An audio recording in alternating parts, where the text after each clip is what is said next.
It's English Daily. Welcome back, everyone, to Speak Better. We're so excited to have you join us again this week. I'm Robin. And I'm Maly. We hope you enjoyed last week's episode on overcoming the fear of speaking English. This week, we're taking it a step further and discussing effective activities to improve your English speaking skills. That's right, Maly.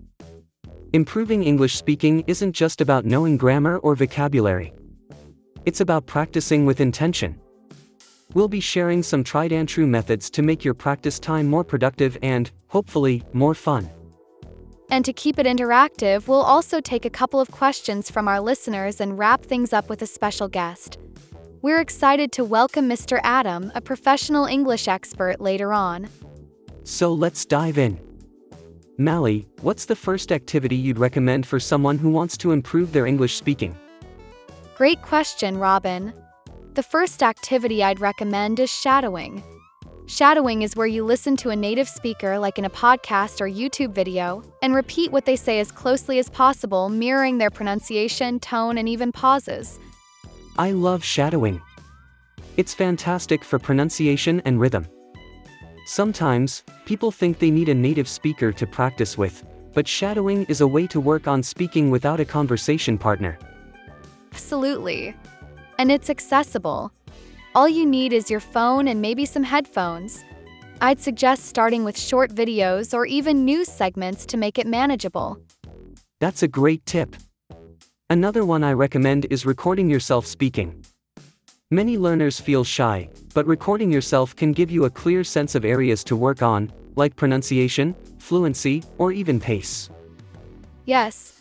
And when you listen back, try to notice if you're pausing too much, if you sound natural, or if you can follow the rhythm of English. It's like being your own coach. Another practical method is role-playing real-life scenarios.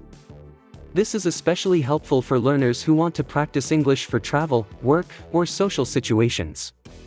Maly, have you tried this with any students? I have. Role-playing can be fun and creative, and it gets you thinking about how to respond naturally. You can imagine yourself ordering coffee, checking into a hotel, or even attending a meeting. Exactly, and if you're doing this with a friend, even better. You can give each other feedback and maybe even throw in a few unexpected questions to make it more challenging. Or if you're alone, try speaking in front of a mirror. It might feel funny at first, but it's a way to observe your facial expressions and make the practice feel more interactive. That's a great suggestion. You're practicing the actual conversation flow, which builds confidence for real-life situations. And now, let's take a couple of questions from our audience. Alright, our first question is from Sarah in Dubai.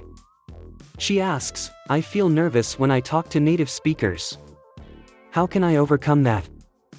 Great question, Sarah. First, remember that it's completely normal to feel nervous. One way to overcome this is to start with small, casual interactions. Try practicing with short sentences or responses like saying hello or commenting on the weather. Exactly. And remember, native speakers usually appreciate it when someone tries to speak their language. So give yourself some grace and try to enjoy the conversation without worrying too much about being perfect. Our second question comes from Leo in Tokyo. He asks, what's the best way to improve my vocabulary while practicing speaking? Good question, Leo. One way is to use flashcards or word banks and focus on using those new words in sentences every day. You can practice making sentences out loud, so you remember how they sound and how to use them in context. Or you could try picking a new word each day and using it in conversations or even in your own sentences throughout the day. It's a simple way to integrate vocabulary practice into your routine. Alright, it's time to welcome our special guest of the day. Mr. Adam is a seasoned English expert with over 15 years of experience in teaching English as a second language. Let's bring him on the line. Hello. Mr. Adam, welcome to Speak Better. Thank you for joining us. Thank you, Robin and Maly.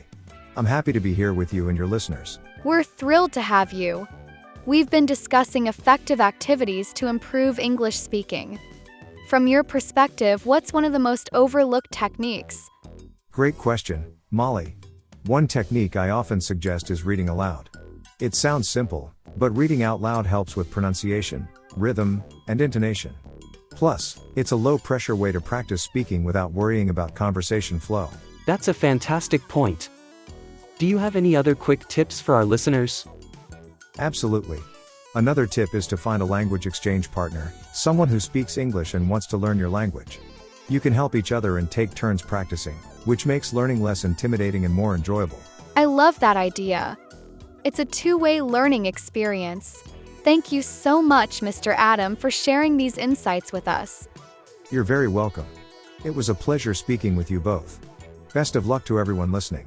Thank you, Mr. Adam. Have a great day.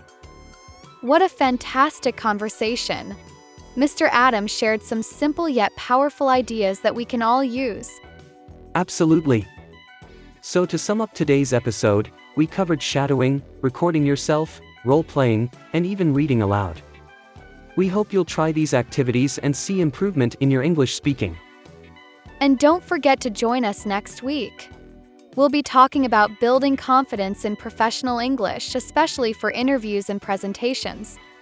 Yes, don't miss it. Thank you for tuning in to Speak Better. Keep practicing, keep speaking, and remember, progress is more important than perfection. Bye, everyone. Take care.